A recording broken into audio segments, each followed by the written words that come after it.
welcome everybody to this edition of Strong Perspective Podcast. I'm one of your hosts, Keith Armstrong. I'm here with my brother Damon Jaquari Armstrong. My brother Damon, do you see that Freudian slip? My brother Damon, he's going to be joining us momentarily. We're here with our special guest, Ron Mundy, real good man, Pittsburgher to his heart and soul, and a great person, period. Welcome to you, man. Welcome. Welcome to you, brothers. Welcome to you. Hold on. And Damon is joining us. Welcome, Damon. How you doing today, brother? Hey, what's going on, fellas? What's going on? Peace. All right. You know, and what we'll do before I do house cleaning, I usually ask everybody, Jaquari, how was your day today, my guy? My day was fine, man. Nothing exciting, nothing out of the ordinary happened, man. I lived through it. Here I am. You lived through it. And you know, that's a great way to looking at things, bro. Damon, how you doing today, brother? How was your day? Man, my day was beautiful, man. It was 80 degrees today. The sun was shining. You know what I'm saying? I ain't mad with nobody. You know what I'm saying? So I had a great day, man. I see you with your incognito bucket on. That's what I'm talking about. Yeah, man. Yeah, hey, I thought she was trying to lose us, bro. No, man. You know I'm die hard, brother. Win or lose. Ron Mundy, how you doing, brother? How was your day today? Peace. My day was lovely. God woke me up this morning with the work. And like the brother Damon said, it was 80 degrees here today too, so it was lovely today. My day was good, man. My day was good, real good. Work was good, everything, man. Everything. Listen, let me tell you something. I'm not talking no smack, but North Carolina living in the wintertime is the shiznit. Hey, except for that one time I went down and it was snow everywhere. I couldn't believe it. So let me go do this. What I like to do in the beginning of the show is episode, show, whatever. Look, this is a show. Because the guests we have on, they bring the greatness to us, right? So a little bit of house cleaning. This is a Strong Perspective Podcast. You know, we go live on Facebook every Friday and on YouTube on our channel, Strong Perspective Podcast. Do us a favor, go to the channel, take about 1 minute. I timed it the other day. Take about 1 minute, go to the channel and like, share, and subscribe, you know, and big us up a little bit, you know what I mean? Because what we're trying to do is get into that algorithm so other people can see this content. Not because we can be famous, because we're famous in our own right, in our own mind, with what we are. But just the fact that we in your own mind. You're damn right. I believe that the kind of conversations we have and the kind of guests we have brings great content and great conversation. All right. With that being said, like, share, and subscribe to us, and enjoy this episode. All right. Well, look, Ron, we go way back. Over 30. Over 30. You know what I'm saying? So let me just give you a little bit. I met this brother, when I was in my late 20s. You know what I mean? And we used to, we have about maybe 10 friends in common. So we used to run into each other all the time. And then I got to talk to him and really chop it up with him. And I saw this man's energy and his spirit. It was genuine.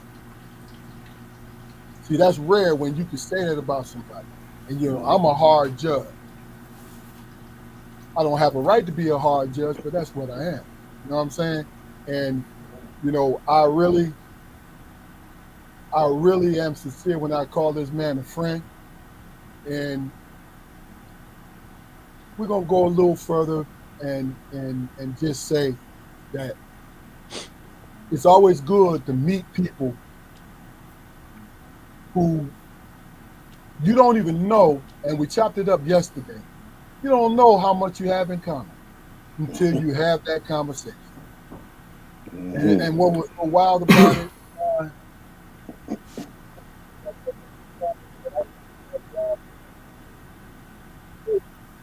It was just crazy. When we talked about our mothers, we talked about our fathers. And it's like, wow. You know what I'm saying? There's always greatness. All you have to do is just look around. So what we'll do is to give you a little bit of warm up, Ron. And I know you don't have no problem with this. Talk about who you are as being a Pittsburgh. Man, I'm that kid, grown. I'm still that kid, but a grown man now from North Side, the borough North Side of Pittsburgh. Um, Been here all my life. Went away to college, moved out, came back, got a job here and everything like that. There, um, love my city. I mean, I'm one of them cats, man. I love my city, man. Um, Other than that, man, I'm just real, man. I'm a humble dude. I'm still that same guy, man. I'm humble. I mean, I got energy. I like to have energy. People around me, people with energy around me, and I could fit in anywhere, man. Any city I go to, I could fit in. If I've always been like that from day one. Me and you rock from day one. You Yeah. know, and just like keep saying, man. I represent my city, man. I'm a Pittsburgh dude, man. 412 through and through. No doubt. No doubt. That's me, man. Okay. So why don't we do this then? Because I believe you to be a genuine Pittsburgher. Why don't you talk about the evolution through your eyes from you being a youngin' all the way up to this point? Can you give us a couple things that you saw, the changes, things that's similar, and just go from there? Let me see. Basically, a lot of the changes I see is what they're doing in a lot of the communities, man. From here, from the north side, East Liberty, Garfield, Homewood. You see a lot of from as a kid being on the north side, man, or even going around the hill where my other family's from. Just to seeing like where the houses, man, where like relatives and friends live, you know what I mean? And those houses aren't there no more. You know what I'm saying? Like when people's parents passed away or whatever, they lived in houses, or aunts or uncles or grandparents lived in houses, man.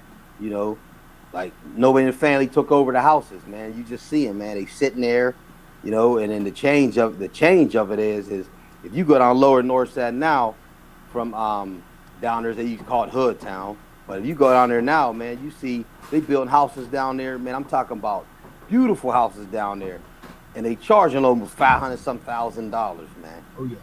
Oh, yeah. 500 some $1,000 down Lower North Side, Mexican War Streets, all down in that area, Yeah. and also the change was as a kid, man, we just had Three River Stadium. And then as I start getting older, man, I never in my lifetime would think that we got two stadiums. You feel what I'm saying? PNC Park, Heinz Field, or Acrisure now, and it's like they always say, man, it's a blue collar city, man. I remember being as a kid coming through, man. We go down there towards Manchester, go down to Three River Stadium, man. We used to see the old man Rooney. I'm talking about the dad. Yeah. You know what I'm Yeah. saying? I remember being a kid, man. We'd ride down on our bikes, man. And he was a real good. He was a good man. We'd ride down on our bikes, man. He'd walk down. We walked down our bikes and walk down with him, man, to the stadium when he go down there for, to practice and stuff like that. There, man. I remember him, stay in school. You guys stay in school and this and that. You know what I mean? Or even seeing Franco Harris living on North Avenue. We'd be over there over the hoop court, man. They called the jungle down Lower North Side hooping. Franco come over there hoop. He'd watch our little league football games. You know what I mean? So even when the athletes came here, they even, gathered to the community, man, and looked out for it. You know what I'm saying? And it's just like I said, just the change is you see all just the way the neighborhood looks now, man. Just fix it up. Some houses are sitting there abandoned, but a lot of stuff down there around here in the city of Pittsburgh, man. It just wherever you go, even Homewood now, man. You see how Homewood, man, you got all those abandoned houses, you know what I mean, that they won't tear down and stuff like that there, man, and it's an eyesore, man. You know what I mean? It's an eyesore. But they're also working out there too, putting new houses up. But over here on the north side, They really fixed it up because I know what it is, man. They catering to because everybody's moving back into the city now. Yeah. You feel what I'm saying? Everybody, when they move back into the city, where they're close to town, close to that casino. You feel what I'm saying? And everything like that there, man. Another change is that I see here is downtown's not like it used to be, man. Downtown Pittsburgh is terrible, man. Terrible. That's all you see, man. Them homeless, junkies, or just people down there, man. Stabbing and shooting and all type of stuff, man. So downtown is always different, man. It's not even like it was, like when you was here and stuff like that there, man. So downtown, it's just you want to go downtown no more. I mean, you can go down there, you want to go down there and eat and stuff like that there, but now you can't even do a lot of stuff like that, man, because what's going on down there. You know what I mean? But it's just like I say, man. I like to develop. I do like to develop it, man, because every other city developing, and it's good to see this city develop. You know what I mean? Get rid of all them steel mills and stuff like that there, man, and from all that pollution from those steel mills. So it's just getting with the times, man. I tell you, I just this on a personal note. I went to Pittsburgh in 1982, and that was on the ass end of the steel mill. Mm-hmm. So Sunday nights in Oakland, in Pittsburgh, around 10 o'clock or so, you would get a smell, and it would be a mist going through Oakland, and that was coming from the steel mill. Yep. You know what I mean? Because what Pittsburgh was successful in doing was changing over from the steel mill to the technical electronic thing. You know what I mean? And that's what's so crazy about it is seeing the evolution of it. I'm gonna tell you just something that you said about as far as the houses and the youngins leaving their parents' houses abandoned. What we do, what we needed to be careful of, but it was more of a knee jerk, right? Our parents raised us to become more than them. Right. So indirectly, you're saying, if you want to become more than me, then you're gonna have to leave here. You know what I'm saying? You're gonna have to leave here, even though their houses are paid for. Right. You're going to have to leave here and go forth into your house.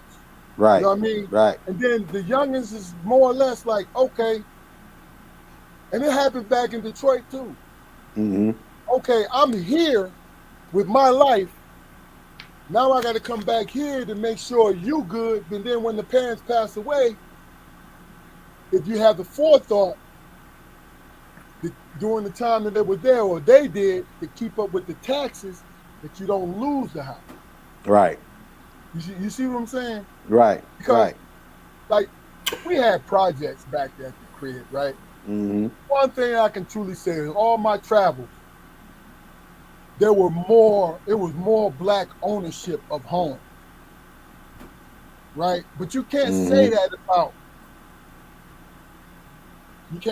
about places like big metropolitan places like New York and other places, because they always say, "Oh, that's the ghetto," and this is why I brought it up.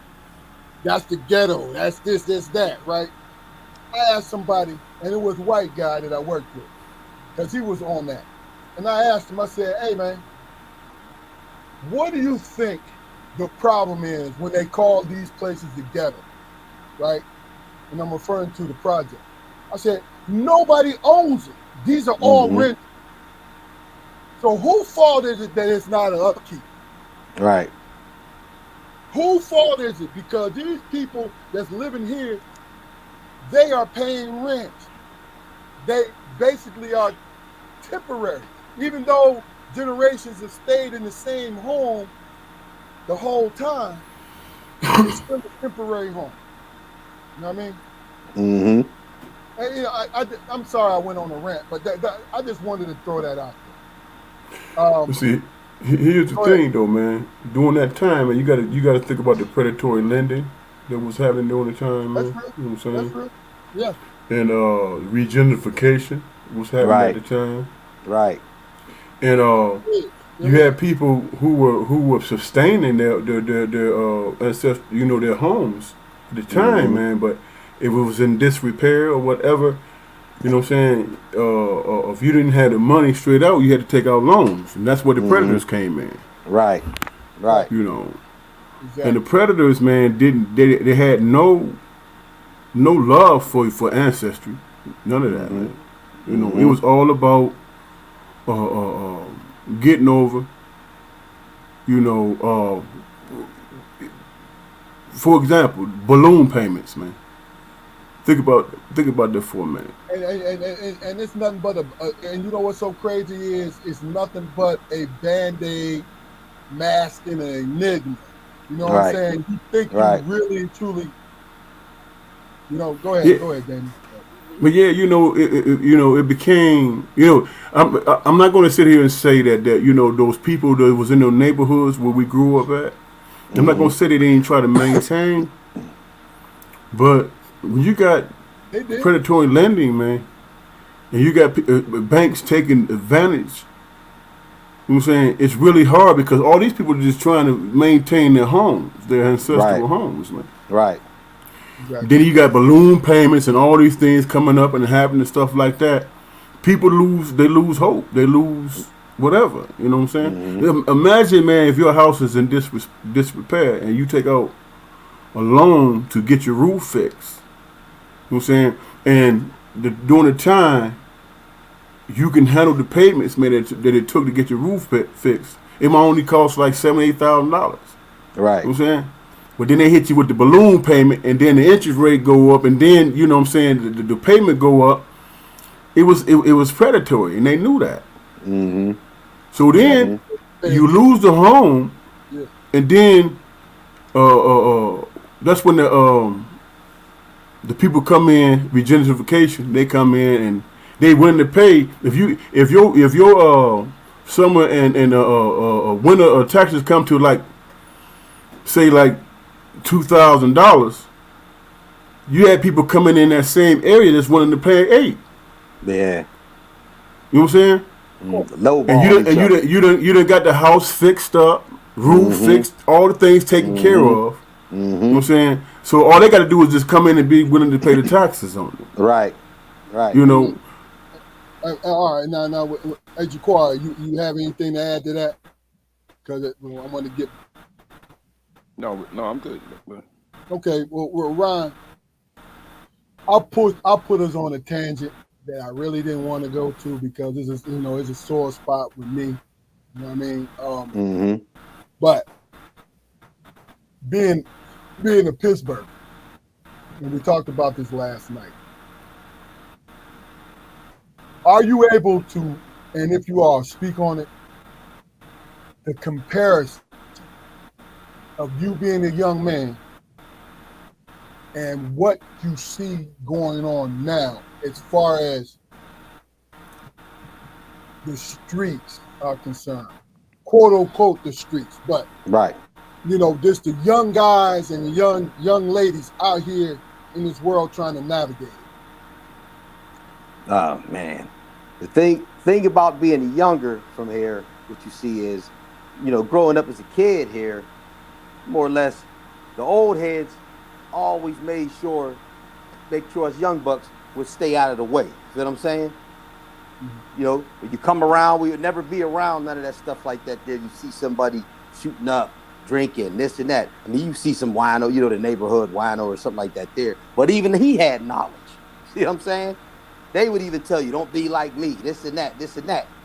And then as I'm getting older, man, it's just like these young kids, man. I don't understand it, man. It's like it just seems like they don't have like they don't really have no purpose in life, man. Like they giving up at a young age, man. See what I'm saying? It used to be in their 20s and 21 or early 20s and stuff like that there. But now, man, it's young, man. Like every time you see something on the news, man, it's the kids. It's like I'm talking about 13, 12, 14, stuff like that there, man. I mean, I've seen these little dudes walk around. I coached little league football, man. So I've seen kids that said he got guns or have a gun. See what I'm saying? And then that's us as being like so-called OGs to them. We try to talk to them, man, but they don't want to hear from us. So I mean, it's hard to communicate with these kids, man, nowadays. And that's what I see was different now, because it was much respect when I was a kid coming up. I mean, you see somebody, an elder coming, man, hey, how you doing, Miss Such with such and such? Or if you was getting ready to do something, that was it, man. You shut it down. You feel what I'm saying? You stop. Because 9 out of 10, either they knew your parents, or even if they didn't know your parents, it's just that it was an elder, you know what I mean? And you respect them. But we're now here, it's just, man, total disrespect, man. I'm talking about these kids, man, cussing in front of grown folks, man. You know what I mean? Won't hold the door open, man. If an older woman, older man come in, young bucks, man, they walk in the door, just let the door close, don't even hold the door, man. And that's the change that I see now. That and in the streets wise is coming up in our era, man. It was like women and kids, whatever anybody was doing bad in the streets, women and kids was off limits. But now here, man, and I'm quite sure, and matter of fact, I'm not even quite sure, because I see the news on my phone. It's in every city. The way you see now, man, you see more and more females getting killed and kids. Yeah. So that's the change in it now. You know what I'm saying? That's the change in everything now, to where, I'm older now, man. I go to work, stop at the store real quick, and I'm back home, man.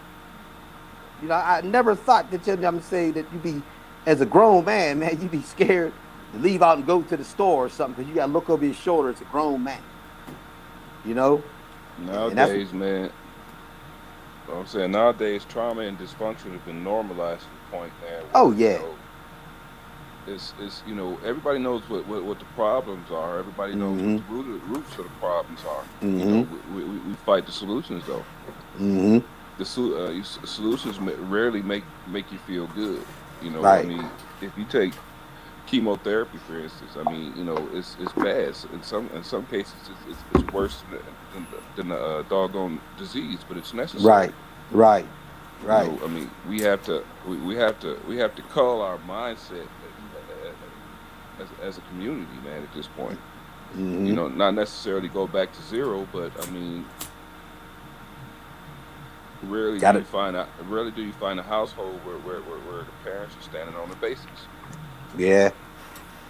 That's a hell of a analogy, bro. That comparison, man. Mm-hmm. But to be honest with you, is it the fact that we rarely see it, or is the fact that, see, I take responsibility if my sons are a certain way, if they're selfish. I take responsibility for that. Right. Because guess who's raising them? Guess who's actually teaching them about the world? So if they make a choice, and I'm not saying my sons are like that. What I'm saying is, because I've been blessed. But what I'm saying is, if they were, half of that's got to be looking at me. Mm-hmm. You know what I'm saying? Mm-hmm. Now, these kids we see now, some of them got hurt parents who don't know how to communicate that. Right. I mean, and the thing about, I think where they get stuck at, and let me know what you think about this, Ron, where they get stuck at, because you mentioned it earlier, is they don't listen to the OGs. Nope. Men and women, they don't listen. Nope.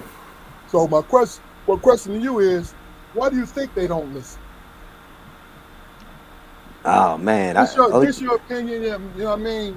Only one thing I could think of why they don't listen, man, is what I see as, like I said, man, by me coaching kids. I coach 11, 12-year-olds, man, football, and what I see it is sometimes, a lot of time, it's household, man. It's household, because what they hear, man. The kids, you practice, you hear these kids cussing and swearing like that, man. And then next you know, man, you come down and then when you see their parents, man, they down the field cussing and swearing. You feel what I'm saying? So now you be like, okay, that's where they getting it at. You know what I mean? That's where they getting it at, man. Yeah. And at the household, man, you got to tell them kids that ain't right. That ain't good to do that, man. Go out there cussing out the streets and this and that like that there. You know what I mean? Yeah. And that's what I see it as, man. Sometimes it's just, and like they always said, it take a community to you know what I mean, to raise a child, man. And that's a dead end, man. Because like I said, man, them kids don't want to hear it, man. You try to talk to them, and they so sensitive when you say something to them. Like I tell them, man, talk to me, look me in my eyes, man. Don't look at the ground. You be a man. Yeah. You know what I'm saying? That's a problem. You look down on the ground, man. No, be a man. Look at me in my eyes, man, when I'm talking to you. You know what I'm saying?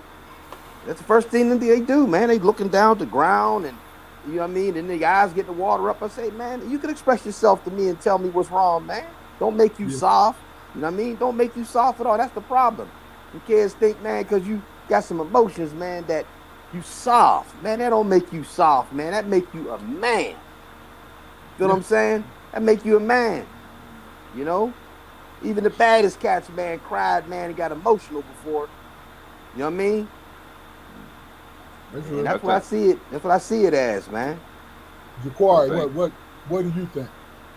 Now you mentioned Ron. You mentioned crying, man. I mean, if some of these dudes, man, if they just let it happen, I mean, because you can see that during certain situations they're at the brink of some kind of emotional release, right?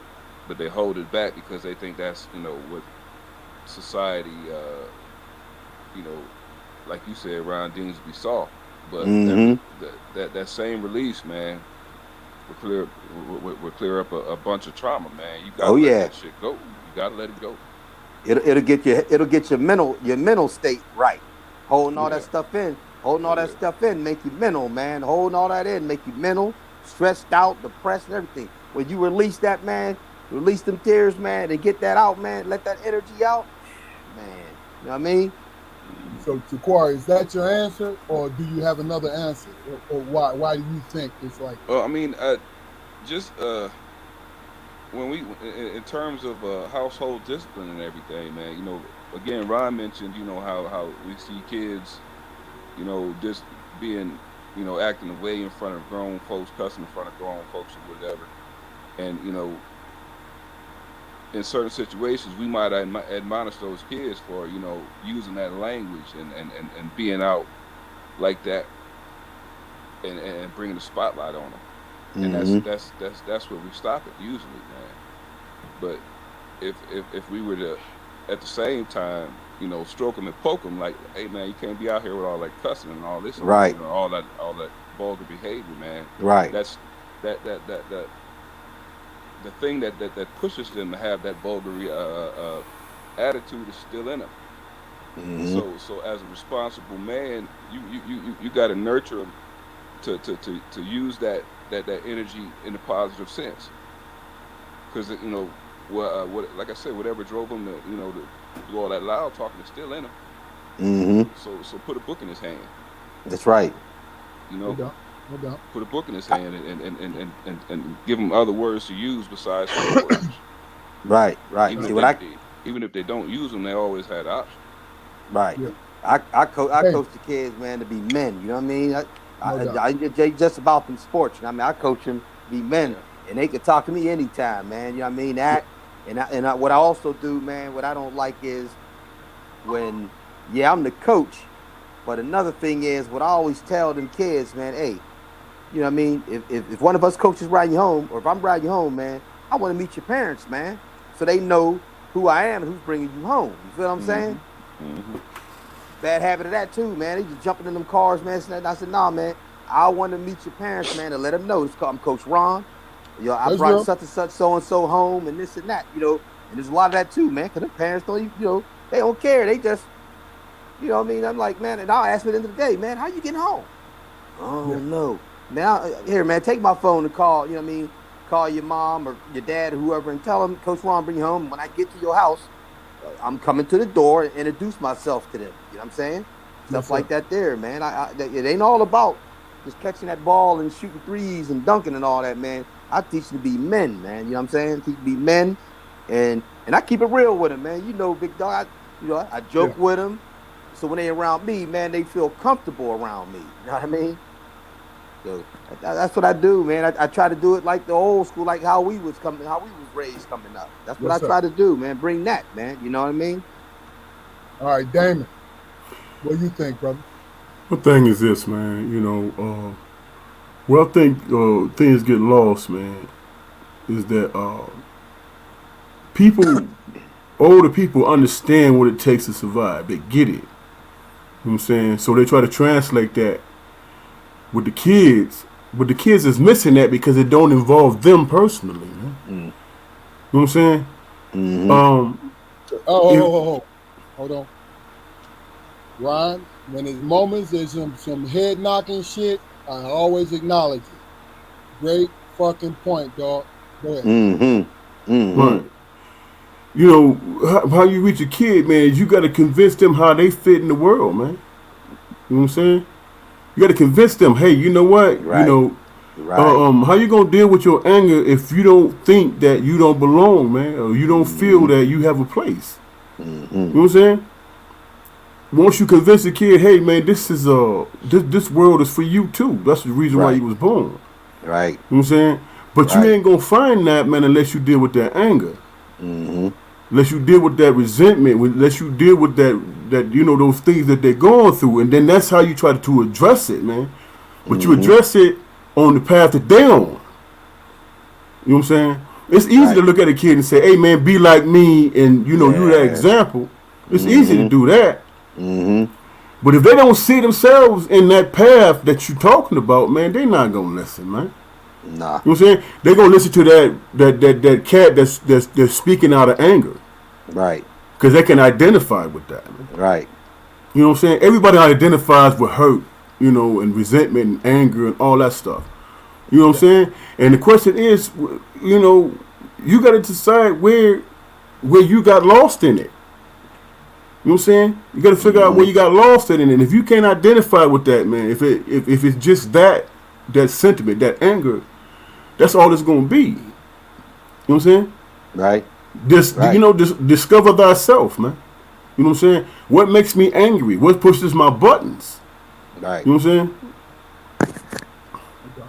All right. Well, look, this is halftime. Jaquari, your segment is up. But what I'm going to do, I'm going to acknowledge everybody who's coming into the comments because there's some great content in the comments. What up, Deion Brooks, Daryl, the Mo, Malika, Terry White Scott, great one. You know what I mean? Deion says we take prayer out of the house and kids don't go to church. The kids don't go when they were like we were when we was little kids. You know what I'm saying? And Malika says that basically they don't listen to the same reasons we did. For the same reasons we did. They think they know more than we do. Yeah. But that's the thing about it is that is absolutely correct.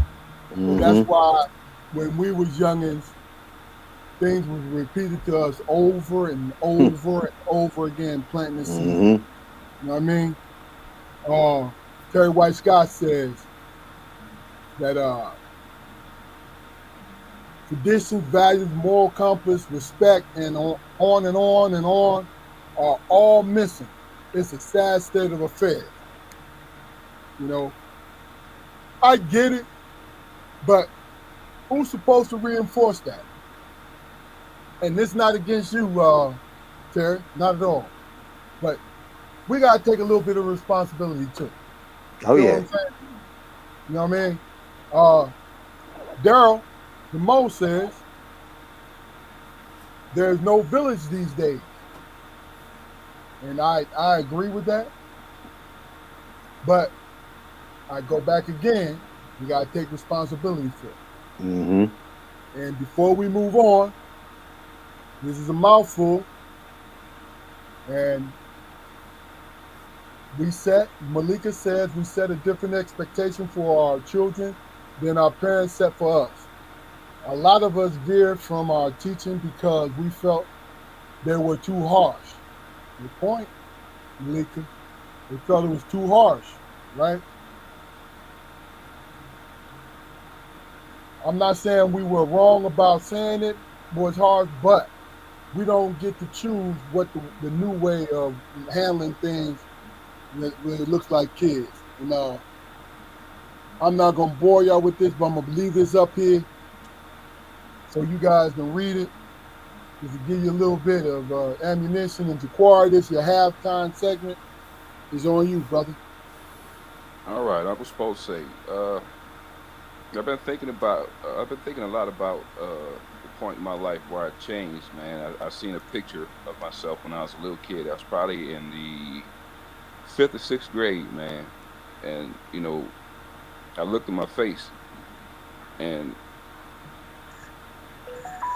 thinking about my childhood, the picture that I seen, man. I I remember being relatively happy. And I asked myself, at what point did I change? I'm not saying that I'm not happy now, because there certainly are times where I have everything that I need. You know, not a care in the world, and all dots are connected. But it disturbed me, man, because I really, really couldn't figure out at what point in my life, man, the world. Well, at what point in my what point in my life I noticed the weight of the world on my shoulders. Just like everybody else, I had trials and tribulations that I went through as a child, but nothing that deeply scarred me enough to carry for me to carry over into adulthood. You know, what what dim what dims our light, man? What is it about manhood? What is it about adulthood? What is it about womanhood that dims our light? Because it happens. It happens, man. We lose something, when we come of age and start to participate in seemingly harmless activities or whatever. Because when I look when I think about the expression on my face, man, the purity, man, and the innocence. I was trying to avoid using that word, man, but I was an innocent kid in that picture, you know. And shortly after that time in my life, I began to lose it, you know. And I questioned whether I began to lose it, or more so, I began to give it away because I started participating in, adult activity at a young age. How can we keep our kids, man? How do we how can we figure out a way to help a child maintain his place without breaking their spirit? You know, that's the question that I've been pondering lately, man. Because I work with kids, and they don't always come from the best of backgrounds, so I'm not giving them a pass in any way, but there is that section of kids, man, who come from two-parent homes, and they work and provide for their families, and as a result of them working and rarely interacting after work hours with the kids, just eating and watching TV or whatever, the time, the extra time those young people have on their hands is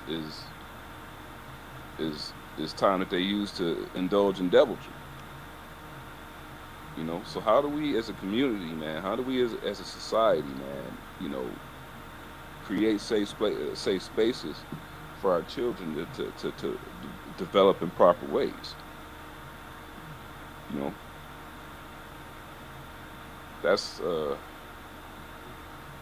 that's it. Okay. That's it. Okay. I mean, I'm not looking for an answer or anything like that, but I just wanted to hear myself verbalize that question. Gotcha. Deep. It's deep thought. Real deep. All right. Well, with Ron, what I want to do is really give you the opportunity to talk about yourself, but I want you to answer this question real quick, and then we'll go from there. then we will go into what the questions I need you to talk about yourself about. Okay. So with what you see, what's going on? Okay, That's funny. Hey, hey, man. That's funny. That's true too, man. It's true. Yeah. It's true. That's true. That's true. Um, Ron, Yeah. if there was, I asked you this last night. If there was one thing, and this is in the perfect world, this is this theoretical. There's one thing that you think needs to be addressed when it comes to our young kids. What would it be? And quickly, and then we're gonna get into Ron Mundy. Teaching the history of our people. Teaching the history of our people, man. Let them know, man. It's kings and queens, man. Teaching the history of our people. All the prophets we had. I mean, Malcolm X, Martin Luther King. I mean, Marcus Garvey, Harriet Tubman, all that stuff like that there, man. Teach them stuff like that there, man. Teach them that. Let them know that we come from kings and queens, man. Just let them know. They don't know a lot of that stuff like that there. Teach them that. Let the kids know that instead of knowing who little money boss player or who money bag yo and all that this and that is. I mean, let them know. I mean, some positive stuff, man. Positive stuff. No doubt. You know what I mean? Yeah, it will. Just speaking on what you said, we come from kings and queens. I had, and it's a funny thing having conversations. I don't know why I must look like I will entertain these kind of conversations, and I disappoint them every time they try to bring this dumb shit up. Like he's like, well, Key, one of my ex-co-workers, well, Key, white guy. You always say you come from kings and queens. Do you mean that every black man and black woman was a relative of a king and queen? I said, listen to, and I'm going to give you guys the real of what I said. I said, listen to the dumb shit you just said to me. I said, as a people, I said, what we did was say that we come from kings and queens, meaning that back into our lineage, we've had a king, a queen, a chieftain that presided over our people, if not personally being that. Right. I said, and I looked at him, I said, do you mean to tell me that you cannot open your mind, or you're so unintelligent that or are you being an asshole? I pointed at him saying, are you being an asshole? And I shouldn't have pointed at him because he felt threatened. But Yes, you should. Yes, you should have. Well, I didn't because he was being an asshole. He was being a fucking asshole. To ask that question, he was. So I had thought he was saying something clever. I had to show him my outrage, and I did it on purpose. Like, yo, don't come with that bullshit when you sitting around with your buddies drinking beer and y'all coming up with great snappy things to talk about. And I'm not talking about, I'm not being paranoid that all white people talk about it. I don't give a fuck about that. I'm saying to you, do not come to me as a grown man and not understand. I understand my history. I understand who I am. Right. But I'll go back. I'll leave that shit alone. Ron, we talked about it last night. And I'm not putting pressure on you, but I'm putting pressure on you. You're one of the funniest people I know. I just ain't making no money for it, man. If I didn't do that, I'd have went on. Look, hey, I can still do it now. I can write for somebody too. yeah. But what I'd like you to do is just talk about who you are, your upbringing, your parents. Now let's just go ahead and just hit that stride right there, brother. All right. I'm like I say, man, I'm a chip off the block, chip off the old block from my pops, man. Hey, my dad was a good dude. raised me and my sisters to be humble. My mom was humble, still humble to this day. I'm a humble guy, man. You know what I mean? And I mean, I'll help anybody out, man, if they need some help. You know what I mean? If I got it, I'll help. I'm saying, you need somebody to talk to, I'm that guy to talk to. You know what I mean? I just coming up, I've been the same way as a kid, man. Even though I've been humorous, but my personality, man, is off the charts, man. I always had a hell of a personality since a kid and as a grown man. I make it to where people be safe around me, man. You know what I mean? Sometimes you get around some people, you be like, man, energy. My energy's never off. Never off. I've always got positive energy, man. And one thing about it, man, I don't let a lot of stuff, I never was that type either, man, to let a lot of stuff bother me. You know what I mean? I got thick skin. So if somebody can say something about me, man, I could give it and take it. You know what I mean? I've always been like that.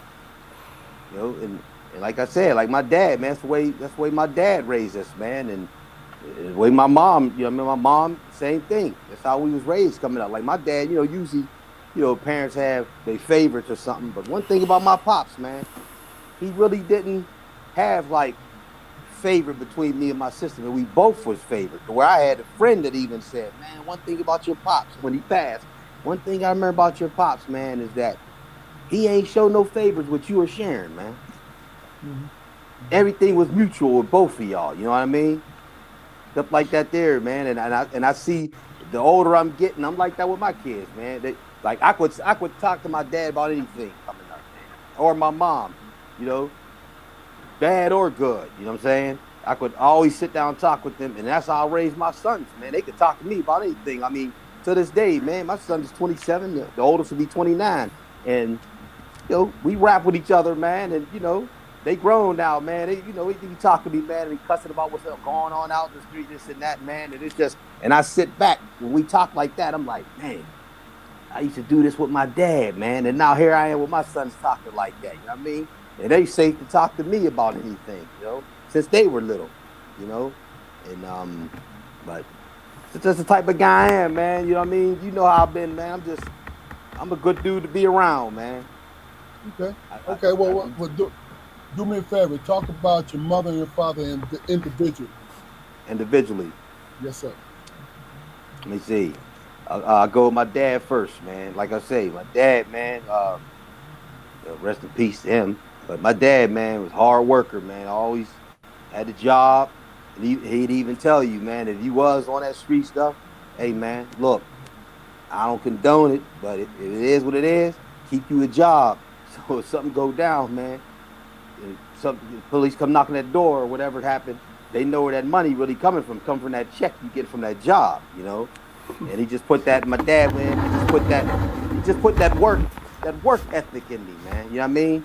Even as a kid, man, I'm like he always had a hustle with anything, man. Even though he's a Port Authority, but I remember, man, I'd be with my dad, little cat, man. I was a little cat, man.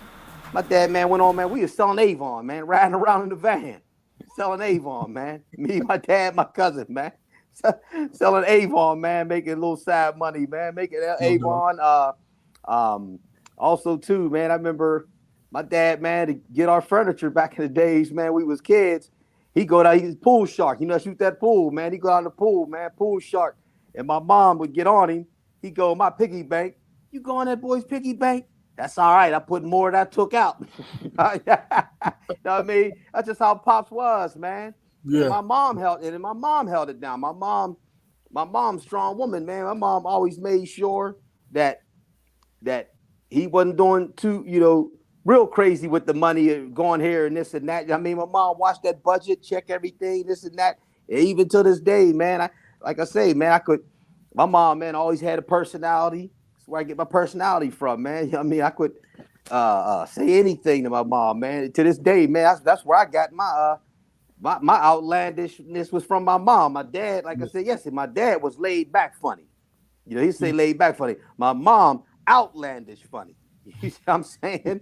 That's who I learned to cuss from, man. You know what I mean? That's how Mom Dukes is. And to this day, now she older now, she'll say, oh, shouldn't cuss around the kids. Like, Mom be 54 years old.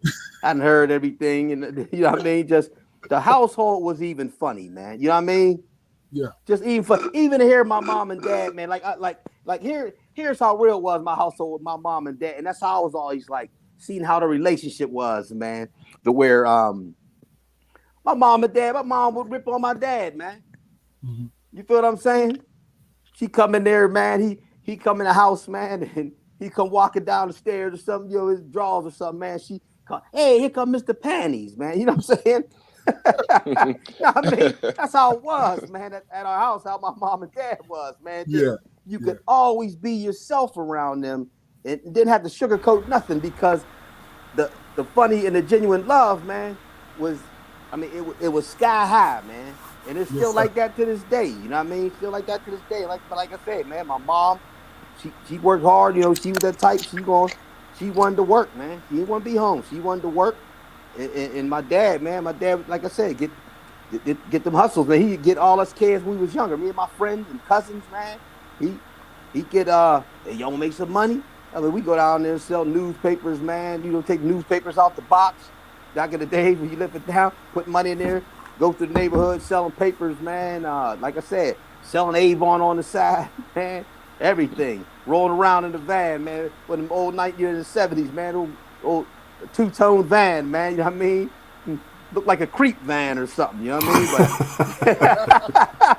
But riding, riding around, man, just like, man, I remember, man, my dad one time, a friend of his came in. One of his buddies was from Detroit. Well, they grew up here as kids, and he had lived in Detroit for a lot of years, man. You know, he came in to visit one time, man.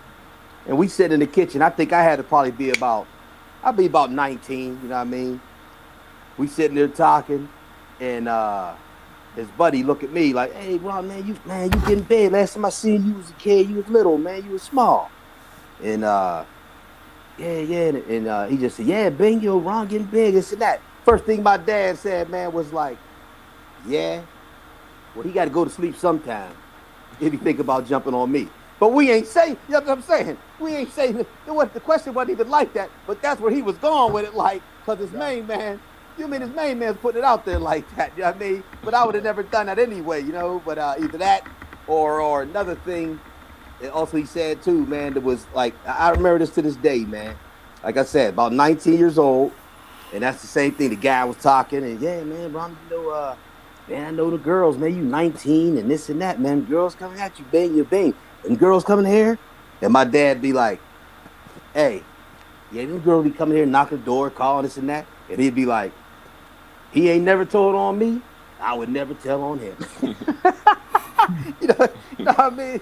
Just like I said, man, it just with my parents, man, it was like it was showtime, man. You know what I mean? I mean, there was ups and downs, man, stuff like that there, man, tragic and all that stuff like that there, and you know, get on, you know, they do right, this and that, or whatever. But other than that, man, I could always, me and my sister could always talk to our parents about anything, man, anything. You know what I mean?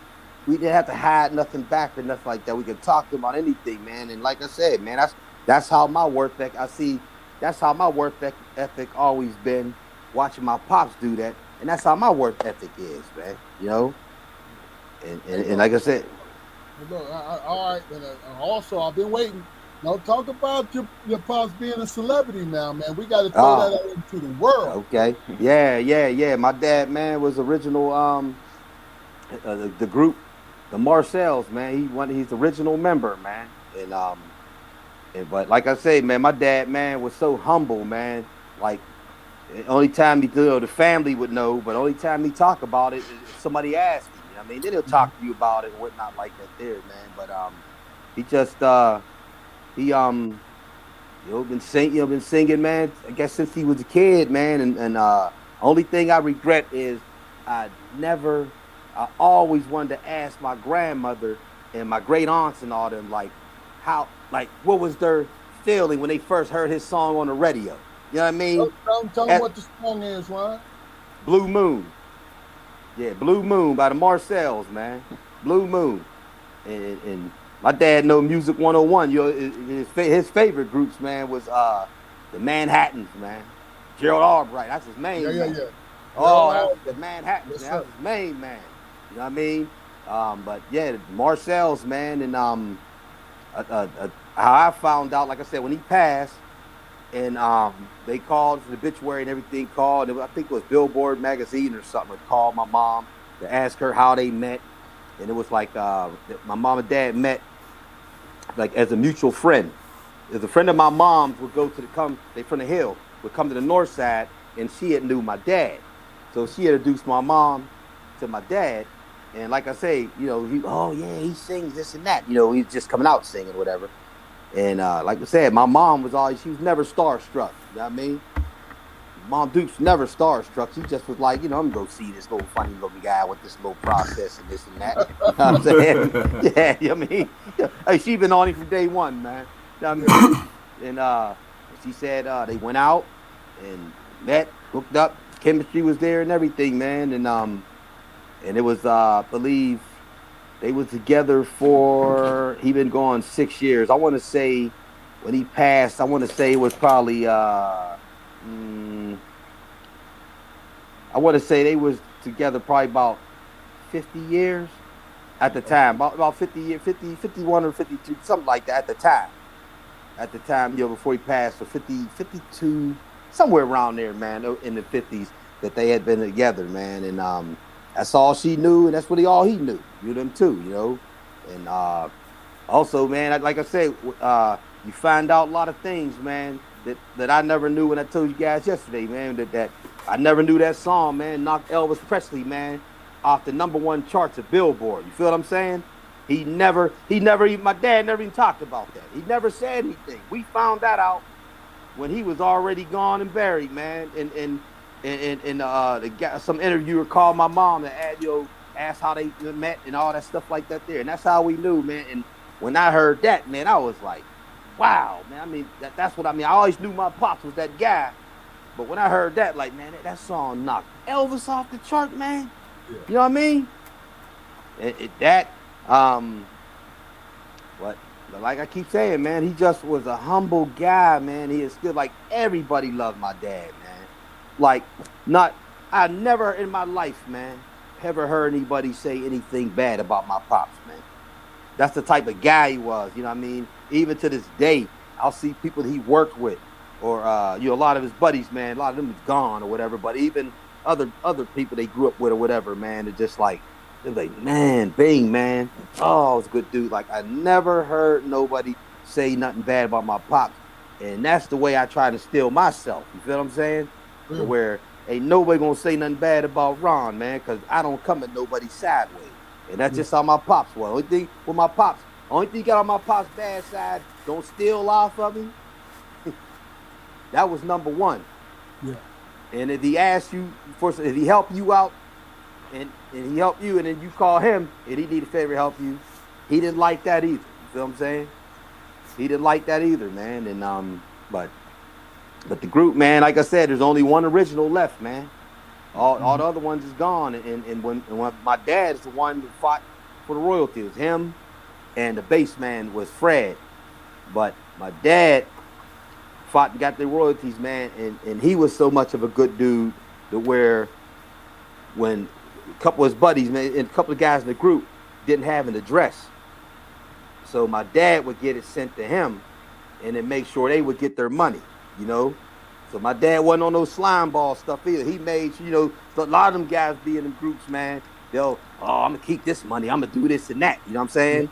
Yeah. And there was one time, man, that one of the guys in the group did say that he tried to do some side deal with some royalty stuff like that there. And my dad said, "Nah, man, I don't rock like that." Yeah. He said, "They gonna get their cut, man." Because the guy, Bing, I'm gonna get this, me and you get more. Then we'll hand. My pops was like, "Nah, man, I don't rock like that." He said, "We sang this together, man, in this group." He said, we're going. He said, "They gonna get their cut too." One of the other guys who in the group, he passed away years ago. But my dad always made sure that his wife, his widow, got his cut of the royalty. See what I'm saying? But it's just like, man, I miss him every day, man. And then and as old as I'm getting, the older I'm getting, like I always, everybody, I look like my mom. But every just see somebody, family and friends or whatever, they see me, man, you starting to look like Bing, man. Starting to look like Bing. You know what I mean? Yeah. But I just was always that type, man. I never, like I said, I did bad stuff. We all did bad stuff. I was in the streets, this and that. But my thing was, man, what stopped me from going to jail and all that stuff, I never wanted to disappoint my parents, man. You see what I'm saying? That was my mindset. I never wanted to be like, have my mom, man, sitting there, my pops sitting there like, oh, man, like I was a disappointment. Yeah. That was my whole thing as a kid and as grown man. That, like I said, when I told you when he was in the hospital before he passed, man, when he was in there telling the doctor, that's my son. You know what I mean? I'm like, wow, man, Pops, man, he here sick, man. He big up in me. Like, that's what let me know, man, Pops is really proud. I did okay. You know what I mean? Yeah. I did okay, man. The same thing with my mom, man. Me and my mom, we talk. It's funny because me and her, man, you know, my kids, you just showed her how to text. So she'll text me, you know, we go back and forth, text and stuff like that there, man. I'm like, I'm sitting here texting with my mom, man. You know what I mean? Texting stuff, man. I mean, texting stuff, man. She sent me something funny and this and that, man, and all that, man. But like I say, man, it just, the household with my mom and dad, man, was funny because they would even rip, man. And my mom would get on him, he'd get on her. And like I say, man, I mean, who mom gonna call their dad Mr. Panties because he walking down the street, downstairs, walking around some drawers. Here come Mr. Panties. You know what I mean? Yeah, you know what I mean, man? No doubt. Now you see what I get it? I mean, and that's just that was just a funny thing, man. It just like all the people that know me, that know my parents, man, is like that. Like they make even my friends and everything, man, feel like they're their child too. You know what I mean? Like even the friends can be themselves around my parents or whatnot like that there, man. You know? But it just that's where we get our sense of humor from. We get it right. from our parents, man. Right. To hear them saying stuff like that there, man. Hold on, Ron. Hold on. You gotta now it's up to you. Mm-hmm. The Ike Turner joint, man. You gotta if you want to. Oh, you want me to tell Ike? Oh, okay. No, it's up to you. It's up to you. I'll tell it. You know. Hey, I'll tell it, man. I'll tell it. And okay. Well, Pops used to sing, even in D.C. I think the place was called Old Howard Inn or something like that there. So once we seen, like, a lot of them groups that came out and singers, I knew because either we had the records or my dad would be on them little tours or whatnot, doo-wop, this and that. Like, he knew, you know, my dad knew, remember about Frankie Lyman and all them guys. But the Ike Turner joint, my dad said, when we seen What's Love Got to Do With It, man, I remember my dad was like, man, let me tell you something. Ike was known for knocking them women down, man, in that bedroom, man. he said, you be in them hotels, man. He said, you didn't know whether he was whooping them up or he was beating it up. You know what I'm saying? You know what I'm saying? You know what I mean? And then now every time I see that movie, man, I sit there like, man, you know, Pops, he got that in my mind, like, Ike Hackett, man. Like Ike was that dude, man. My dad be like, man, hey man, don't bring your woman around Ike. Cause he said, man, you didn't know whether he was beating it up in the sheets. You think he might have been whooping him up, man? Like whooping him up. But he said, man, you come up there, man. Damn, man. He in there beating it up in them sheets, man. You know what I mean? that and if I can, man, I'm gonna tell you another story. When they was in Chicago, how street smart my dad was. Okay, go ahead, man. My dad was so street smart, man. They did a show. He said they did a show in Chicago. Now the bass man that did the Bob of the Bob, his name was Fred. Fred be in there, man, you know, oh man, them women. Now my dad was always on his P's and Q's. That's where I get it from. It's so, you know, aware of its surroundings. So they in the club in Chicago after they did a show. So my pops was like, seeing the girl, you know, this lady, she all on the dude Fred, man, you know, because Fred got his hair slicked back and this and that. So she peeping him. So Fred like, yeah, bang, man. I'm going to go out with this, you know, I'm going to go do my thing. We going to go. She said she lived around the corner. My dad, let me tell you something, Fred. He said, hey, man, keep your dick in your pants, man. He said, you know what I mean? It's a bad move. Fred, oh, no. He said, I'm telling you, Fred, She trying to get you, man. Somebody out there, she trying to get you. She talking to you, this and that. So he finally got Fred to, all right, now I tell the lady, nah, I'm cool, no, I'm all right. So here they walk out, and when they walk out, they come out the front door. My dad said, look down that alleyway. Sure enough, man, about 4 cats down that alleyway waiting for his ass to come out there with that female, man, so they can whoop his ass and rob him and his shit, maybe kill him. You feel what I'm saying? That's just how aware my dad was, man, with that, man. You know what I mean? He that was his thing, man. He was like, man, I'm not going out here, man, and this and that. I'm here to sing, try to make a couple dollars, this and that, man. I ain't parlaying in this city, man. We ain't from Chicago. You feel what I'm saying? Yeah. Saved his life, man. Saved dude's life. You know what I mean? But just the whole story to that, man, is just like, man, for days, man. The story for days, man. It's just stuff like that there, man, you know? And what stopped me from singing is the last time, I think, he said the last time, I think my older sister, Sharon, was born. And I can't remember if my mom was pregnant or my sister. I think my sister, it was right before my sister was born. And he was doing a show out of town. And my mom said, my dad called home and was like, I'm coming home. He said, because this singing thing ain't working out. I got to get me a job. You feel what I'm saying? And that's when he came home, got a job. Man. You know what I mean? Because, back then, man, you weren't making no money like that. They was getting robbed, by whoever owned the company and stuff like that there.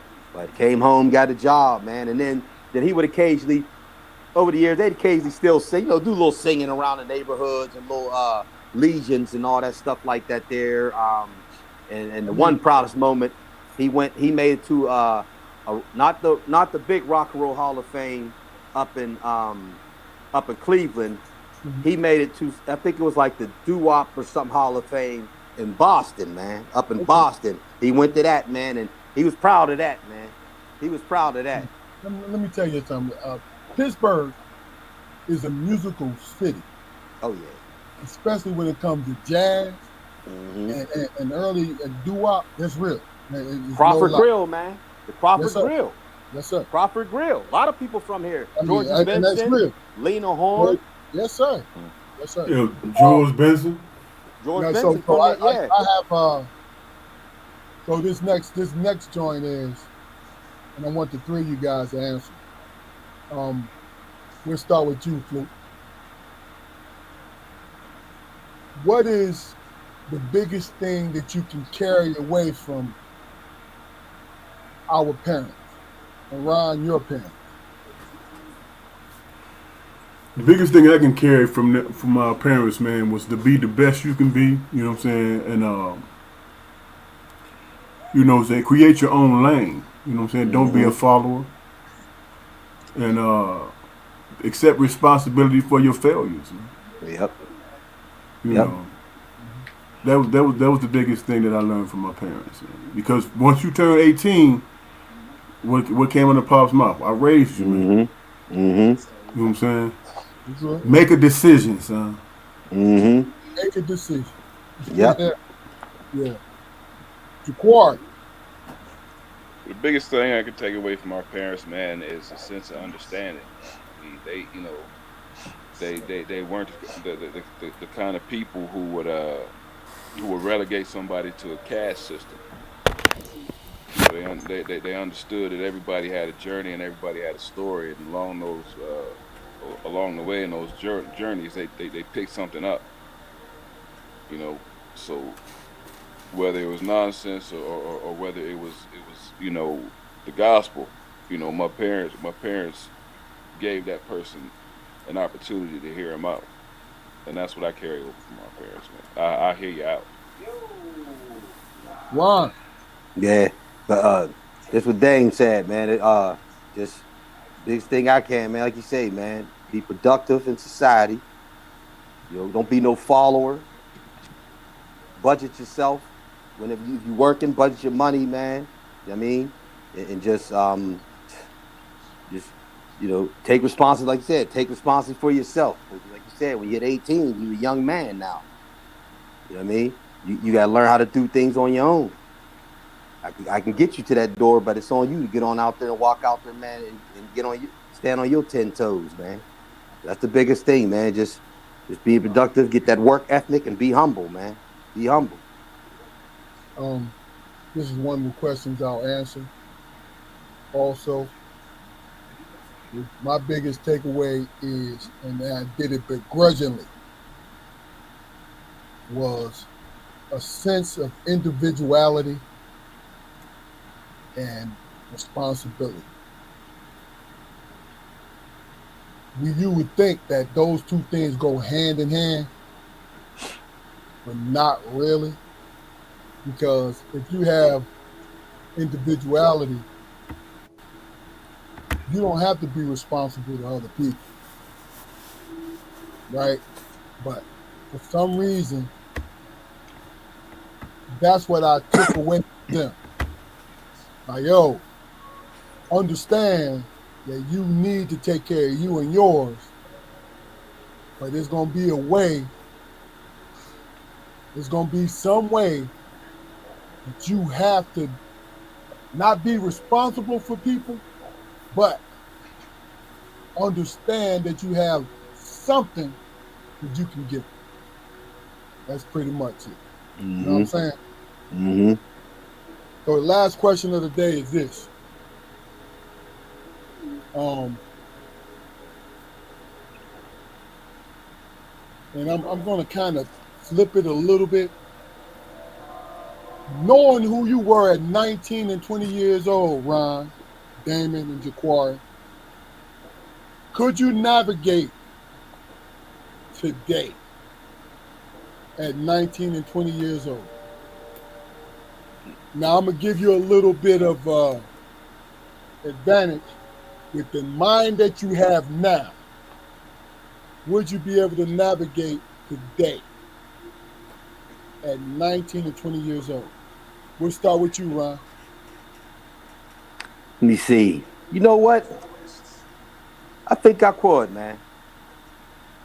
My 19, my 20-year-old self. Because even back then, man, I was I was on my grind, man, trying to get a job. Because like I say, man, I didn't I was in college, but at that time, man, you know what I mean, I didn't finish, you know what I mean, messing around, you know, in school and college, man, partying this and that. But also once I got out of school, you know, once I didn't go back, my thing was I was looking for a job, man. I was on my grind looking for a job. So my mindset was actually only thing then was a little bit different is that, you know what I mean, is the money wise. You get your money, man, you blow it. You going here doing this stupid stuff with the money and this and that. So that's about the different thing about it. Couldn't handle that money right like I do now as a grown man, you know. But that's about it, man. But other than that, man, just hustling, man, and trying to get a job, man, and earn my keep, man. And be on my grown man. I think I could, man. I think I would. I would. Okay. Jaquari.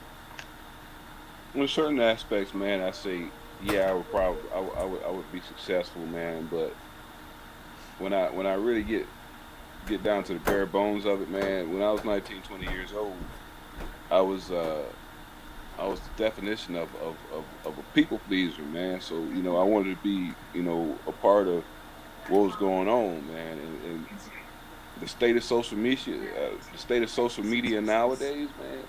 I can't say that I wouldn't have been on there trying to flash my gun and my money and everything, man. I was I was a child, and certain things about my mindset now. I enjoy the spotlight, so I don't see I don't see myself, making moves from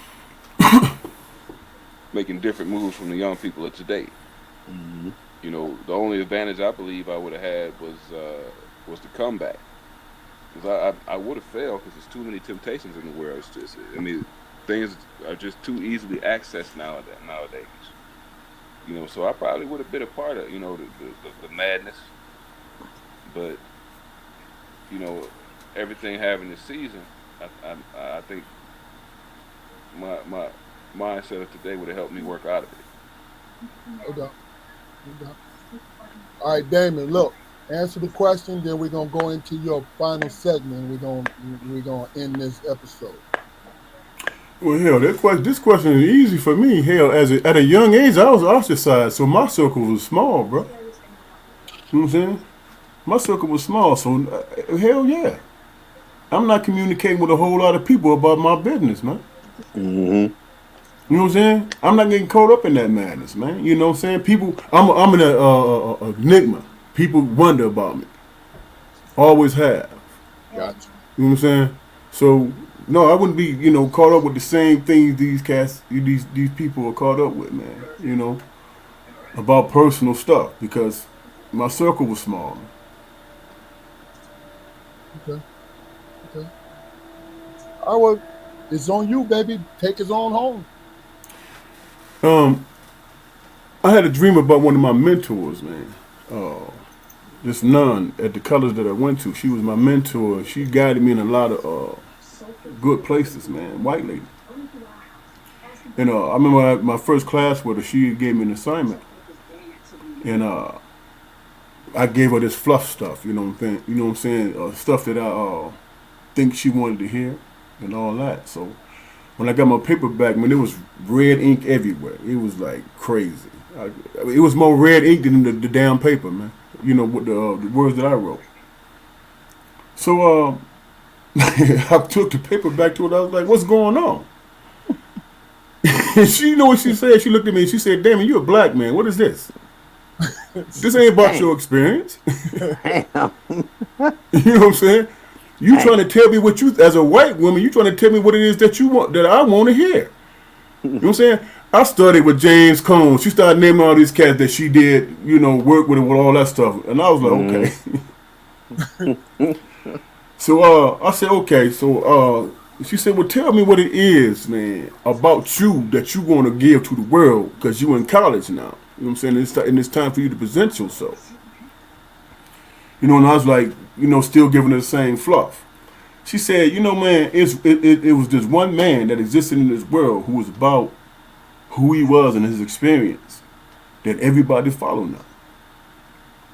And I'm like, oh, okay. And she said he was a black man. Key point. I said, okay, who was this you talking about? You know what she said? She said, Jesus Christ. Mm. And I was like looking at her like, okay, now I ain't finna fall for the trick bag. What's going on, man? Where you coming with this? And this is exactly what she said.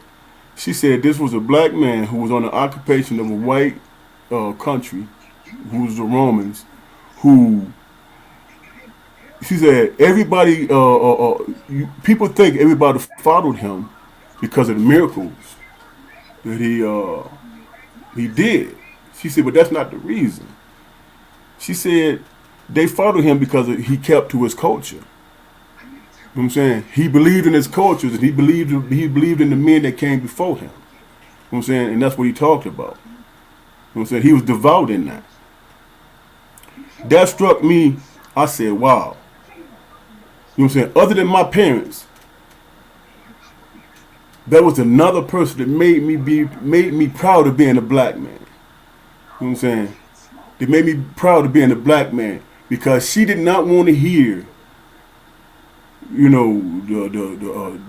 bullshit. She wanted to hear my experience. And then she followed up with, if you true to that, then you're going to have people follow you. You're going to have people listen to you. But if you're not true to it, then you're going to be lost just like everybody else. And I took that with me my whole life, man. She told me that shit when I was 18 years old, man. Mm. And when I think about it, all I remember is that red paper. You know what I'm saying? I mean, all I remember is that paper with all that red writing. What does this got to do with your life? How come you ain't speaking? You talked about your dad in this aspect. Give it more detail. What type of man was your dad in your life? That kind of shit. Mm. You know what I'm saying? Mm-hmm. So I was amazed with this woman, man. You know what I'm saying? And the whole time, she had none. Now the whole time she just smoking a cigarette, man, talking about this ain't it, damn. You're a young black man, Damon. You need to speak on that. And I never ever hid the fact that I'm a black man. I ain't no African. I'm a black man. I ain't no African American. I ain't none of that. I'm a black man, and that is something that I cannot avoid, man. So I might as well give you the real. You know what I'm saying? And that's about it, man. Okay, we're gonna give you the last word, Ron. But I wanted to say this. This has been a, which we expected, a great fucking episode. Told you that last night, Ron. And and that is exactly what we predicted. I agree. You know what I'm saying? Yep. And really and truly, I've always loved who I was as a black man. That's all I got to say. Oh, I'm sorry. My wife just said it. Her name was Donna Custis. My fault. Okay. My wife, she put it up there. Good. Sister Donna Custis. Look, you gave her the name, but you gave her the credit before you gave her the name. So we good. You know what I'm saying? Right. Right. Ron, you got the last word, brother, before we get off this live, man. Hey, man, all I could say, man, I appreciate you, brother, for letting me come on, man. I like this platform, man. I really like it. Y'all doing big things, man. And like I say, big dog, you know, you my cat, man. And now, man, you the big bro, and your brothers are my brothers too, man. I'm y'all brother. Feel what I'm saying? That's the way I rock, man. You know what I'm saying? That's the way we brothers until we all close our eyes for the last time. You know what I'm saying? Yes, sir. That's where it's at with it, man. Glad to meet y'all, man. You know, and it's always love, man. Love is love. Love is love, man. That's last real, word, Damon Jaquar. Hey, man, I thank you for your time, man, and your contribution is definitely added to what we're trying to do here. Yes, Appreciate sir. you. Appreciate you too. Appreciate you. Hey, this was one of them rare times I just enjoyed listening, man. Yeah. You know what I'm saying? Yeah. This ain't gonna be it. We definitely gonna keep in touch, man. Oh yeah, no. Look. You got an open invitation to come on here anytime you want to, man. Yeah, if you want to come on this motherfucker and talk about shoelaces, let me know. Hey, big dog. Right. You know I'll do a set, man. You know I'll do a set. you know I'll do shaboing, boing, boing.